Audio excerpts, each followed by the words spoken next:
Elizabeth Severn, The Personal Narrative Between Margaret Severn and P.Lipskis, May 2023. Dr. Rachman instructed me to write what Margaret Severn told me about her mother, Dr. Elizabeth Severn, and my own thoughts. I lived with Margaret from April 1983 until 12 days before her death at age nearly 96 in July 1997. Though I didn't keep track, rarely a day went by without Margaret mentioning her mother in some way. This adds up to more than 5,100 days over a 14-year period. It's hard to know where to begin. There is what Margaret wrote about her mother in the narrative opening section of Spotlight, Letters to My Mother, a 3,100-page unpublished memoir that was edited between 1983 to 87. I videotaped Margaret reading the first several chapters in 1990, which can be viewed on YouTube, and I provide a couple of links. Some things stand out in my mind, such as Margaret saying that her mother, Dr. Elizabeth Severn, originated the term psychotherapy. I don't know how one might verify that. However, the title of Elizabeth Severn's first of 3 books is Psychotherapy, Its Doctrine and Practice, published in 1913, London, William Ryder and Son Limited. Almost every evening Margaret's ritual before going to bed was touching a chandelier to feel vibrations and speak with her mother. Not a conversation, but a kind of mystical connection. Now, 40 years later, at age 69, my perspective is different from when we were living together decades ago. Mother and daughter's lives were remarkably intertwined. They exchanged letters when apart, which was often because Margaret toured as a dancer from the age of 15. Letter writing was a way of maintaining their relationship. Most of Spotlight consists of her letters that she edited. First selecting from handwritten and typed originals, now in the Library of Congress, Elizabeth and Margaret Severn papers, boxes 6 through 16, then further trimmed in this first draft. My talk will include short sections of edited out material that I was able to copy a few years ago. Elizabeth Severn was a presence who, over time, I became acquainted with in a second-hand way through her daughter. When I asked Margaret about her mother's opinion of Freudian psychoanalysis, her reply was that Freud focused on analyzing the psyche, taking it apart for study, but wasn't really concerned about reconstructing a damaged psyche back together in an integrated manner. This seems to be part of the rift between Freud's orthodox followers and dissenters. Elizabeth Severn's birth name was Leota Loretta Brown, Rachman Elizabeth Severn, The Evil Genius of Psychoanalysis, London, Routledge, 2013. I recall Margaret saying that Leota's father was in the house building business, and at around age 13, she apparently suffered a shock from seeing a corpse in a basement. 1893 was the year of the Columbian World's Exposition in Chicago, so there could be a connection to H.H. Holmes, America's first serial killer, murder mansion, the subject of Devil in the White City, Eric Larson, 2003. Margaret told me that Elizabeth's mother, Amma, went every day to the 1933-34 Century of Progress Chicago World's Fair.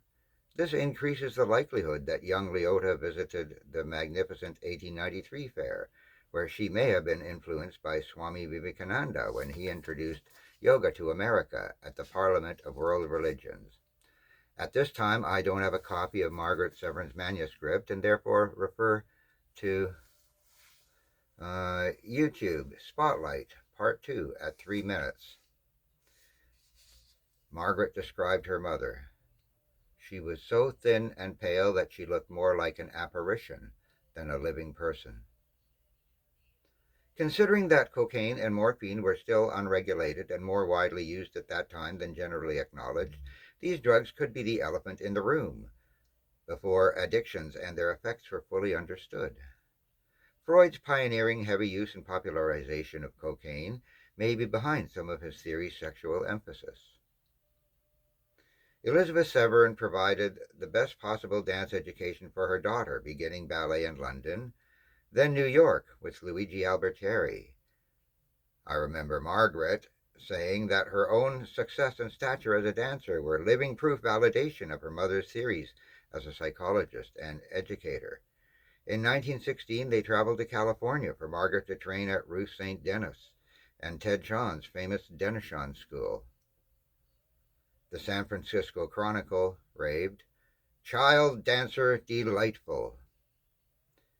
While Margaret studied and performed, Elizabeth Severn stayed at the home of Los Angeles' first Jungian analyst, Mary Wilshire.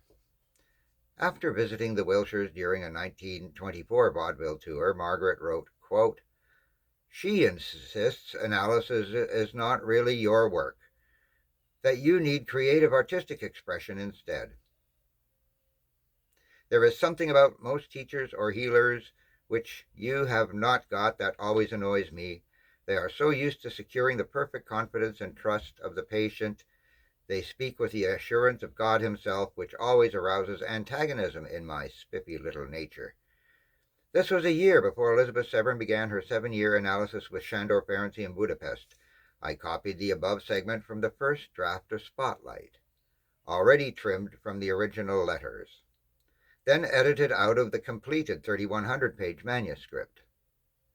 Some letters written by Margaret to Elizabeth Severn in 1932 and 33 mention Ferenczi. Outtakes that didn't seem of interest then shed some light on their mutual analysis. The 10th of January, 1932. "Angel, your letter of the 7th is a scream. Kept me laughing all the way through, and I'm so glad to find you in a silly mood once more." Comment. Elizabeth Severn seems to be depicted by writers primarily as Ferenczi's mentally troubled patient. Quote, "A silly mood adds dimension to her personality." The 8th of February. "I was distressed to hear that you have been having bad headaches." The 28th of February, 1932. "About your coming to Paris, golly, are you physically better or worse than when you were here last? Any decision about Ferenczi to America?" Comment. After the Depression, Margaret relocated from New York to Paris, where she performed with several Russian ballet companies, and was closer to her mother in Budapest. It sounds as though Ferenczi was considering a trip to the United States. Also, Elizabeth Severn had some physical ailments. 10th of March, 1932. "I judge from your latest letter that you feel more faith and hope in Ferenczi again. It must be a great satisfaction for you to see your patient, Dorothy, so much improved. I am awfully glad, even if it does decrease our income." Comment. Daily sessions required psychoanalytic patients to travel with Dr. Severn, who was in Europe for 15 years, from 1925 through 39. This excerpt highlights the business side of psychoanalysis. The reference to Ferenczi indicates that Elizabeth Severn had doubts about his effectiveness. The 12th of March. "Dearie, you ask me again what I think, but it's really difficult to form an intelligent opinion when your viewpoint seeming to fluctuate in every letter. It is surely very disappointing to have Ferenczi remind you that you are only doctor and patient, and further proves that he fears you are too big for him. It's quite true that in your demand for love and help you are inclined to devour every scrap of affection, insight, and he is probably afraid that you will divest him of family ties and everything else if given time. That's what I meant by saying you were too much for him. He doesn't feel equal to giving all that you want and need to have. For that reason, it may be better for you to be with someone like Mary Wilshire or myself, who would never have to put a limit on the amount of love we could give you. Of course, I am not so sure of her. She has been known to be jealous, and if you started to practice there, I should be afraid of this again. But so long as you were down and out, so to speak, I think you could count on her. I hate to be unjust to Ferenczi, but I must say, after his protestations of friendship and assurances that he would finish your analysis, in any case, I find this apparent change of attitude just at a time when money is very low a little dismaying. This may be in his unconscious only, but I remember another occasion when you had to pay less or something, and he suddenly reduced the number of hours he gave you. I believe he rectified this, but that was his first reaction. Granted that he has done everything in his power for you, I still think you are pretty much his responsibility, and for him to sort of turn you loose, all I can say is that I know that you would never do that to a patient. Could it be possible that he thinks this would be good for you and that you might regain your equilibrium if forced to? I wonder. It has struck me all along that the idea of analyzing him was entirely yours, and that he seemed most reluctant to it. It has often occurred to me that he submitted to this only to humor you, and if so, it's just because he plain doesn't know what to do with you. I think he has got himself so deeply entangled with all this odd psychic phenomena that he ain't used to considering and whatnot, that he just doesn't know where he's at, and he is tired.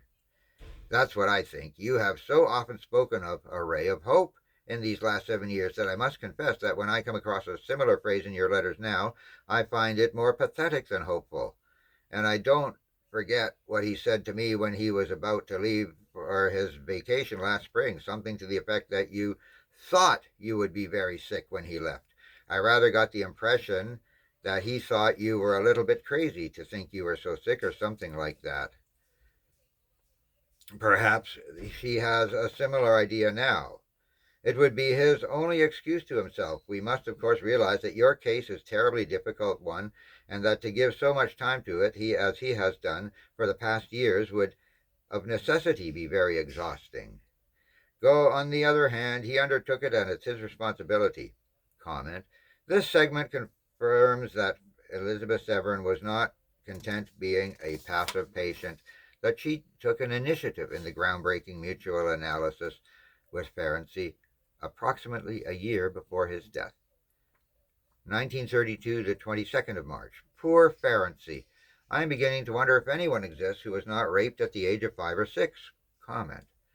Margaret's sarcasm addresses the controversy about the prevalence of child sexual abuse, which resulted in the distinction of Elizabeth Severn being referred to by Freud as an evil genius. Who else did he ever consider a genius? The 2nd of April. As to your superhumanity that has attracted people to you, but not in such a way as to be helpful to you, it has attracted people because they thought you could help them, and of course you did. But because of it, they have not been able to conceive of you as a real human being at all, and in their hearts I am sure they are all afraid of you. It is their own guilt feelings that cause this, no doubt, for so many people have expressed the fear to me that you could see right through them, and I always cheerfully answered, yes, of course she can, at which they shuddered the more. Most people are scared to death at the idea of having their true selves discovered. Comment. One can only guess at the kind of charisma Elizabeth Severn had. Margaret told me her mother advised you don't have to speak loud, just clearly, and be very sure of what you are saying. The 16th of August, 1932, even considering the fact that Ferenczi's complexes have lengthened your illness, or made recovery impossible up to the present date, still, without him, you would not have got well either, so maybe that was the only way to do it, painful though it has been and is being, because angry as you may well be now when you see what part his unconscious has played, we have agreed that you could not have continued to live without his help, so the poor man has something to his credit, even if the present revelations are a terrible blow. But I see you say somewhat the same as I did about the dangers of analysis. They are terrific, but so are the dangers of medicine, and many a victim has perished from them, so maybe eventually analysis will emerge. But in the meantime, or anyway, it seems to me that the results you obtained with your own former work are yet to be equaled by results that I have witnessed in analysis. Comment. Margaret refers to the dangers of analysis, that her mother got well, and results, but does not provide specific examples. These uncertainties could have led to the experiment with a two-way mutual analysis. The 5th of October, 1932, the enclosed letter from Ferenczi was addressed in such a frightful handwriting that I opened it at once, thinking it was from Helene. So then I read it, of course. I see that he is very frightened. Hope you won't be too shocked to find him in the hospital. Comment. Weakness from pernicious anemia? The 10th of October, 1932. I was glad to have your first letter this morning, but I see that things will be none too easy for you there. If anybody can pull Ferenczi together, it will be you, but it's hard on you. The 11th of October. I think analytical theories of Ferenczi's have done me harm. He led me to believe that your system of affirmation and autosuggestion had ill effects, causing increased repression.